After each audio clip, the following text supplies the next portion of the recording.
Hi everybody, hope you're well. This video was requested by KimIsProFanGirl Malteser. So this is basically about how to best try and advertise or sell your horses to get them noticed.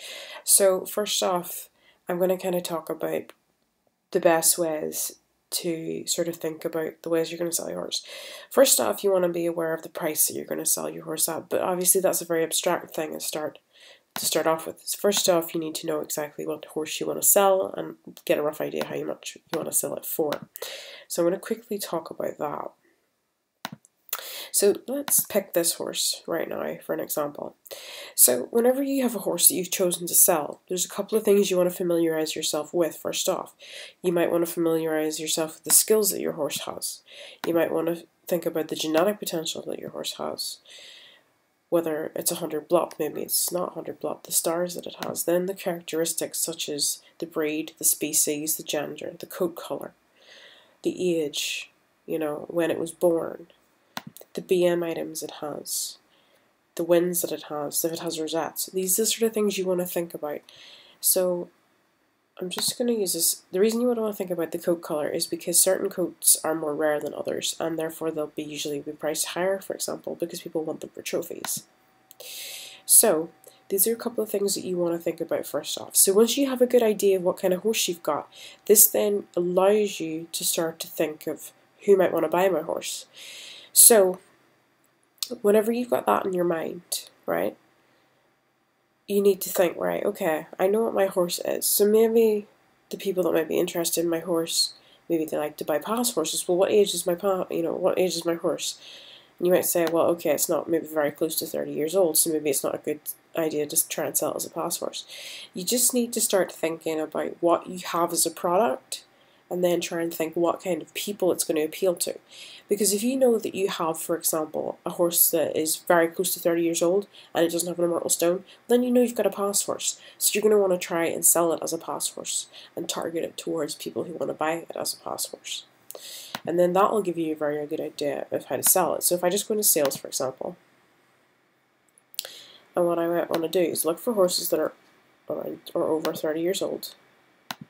Hold on. That aren't immortal. So, or even we'll just go with being close to 30 years old. So then we'll get a very good idea roughly of the prices. So let's do them from lowest to highest. So here we've got a lot of pass horses that are 500 in a pass, and they'll go up. So maybe we would just want to see ones that aren't for passes, and maybe just Equus. So there you can see. So these are the kind of things you want to be thinking about first off, is what you have, and then the pricing of it. So say, for example, you had a horse that was going to be a pass horse, or potentially a pass horse. You want to look at what's currently in the sales. So look at all the criteria. You've sat and looked at your horse, for example, and then you want to go and search for horses that are very similar to it. Now you might find that you have something that isn't in the sales. Well then, it's the only one in the sales. And you've got something hopefully fairly unique. So you want to sort of go with pricing it around about the same as other horses in the sales, unless you have something that's very, very top of the line or the best in its discipline. So you want to be thinking about the colour, the breed, the gender of the horse, the genetic potential, the skills, and the items that it has. You need to take all of this into account. So then, in terms of actually getting people to notice it in sales, if you have a horse that has a leer, use it. This is really obvious that this is a 100 blop horse. If I put that on the sales, it's obviously very quickly you can see that was 100 blop and it's purebred. Don't be putting look at my page or whatever on in that, because then you get in trouble for doing that, because that's seen as unrelevant. And don't lie in the names either. So here you can see people that are saying that it's you can immediately see that this is a unicorn fail. It's 9 stars and it's a 5% coat. Now sometimes people will lie in these, but try not to, because if you do, you'll probably get in trouble for doing so, if anybody reports it. Now if you have the VIP perk, there is a VIP perk that I'll just quickly mention, which allows you to bump your horses to the top of the sales. So, just trying to find it. So bump your horses to the top of the sales. Each horse that is up for sale can be bumped once every 5 minutes. So you can make it jump to the very top of the sales page. every time.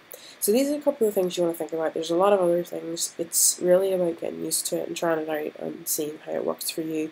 Maybe advertising on your page. Don't advertise in the forums, you'll get in trouble for that as well, but you can advertise on your own page as much as you want. And you can basically make sure to name the horse something relevant. You know, you could just have its name, but it's better to name it something relevant because you immediately see this is a past horse. Anyway, guys, I hope this was helpful. Thank you for KimIsProFanGirl Malteser for asking for the video, and I hope you have a lovely day. Bye, guys.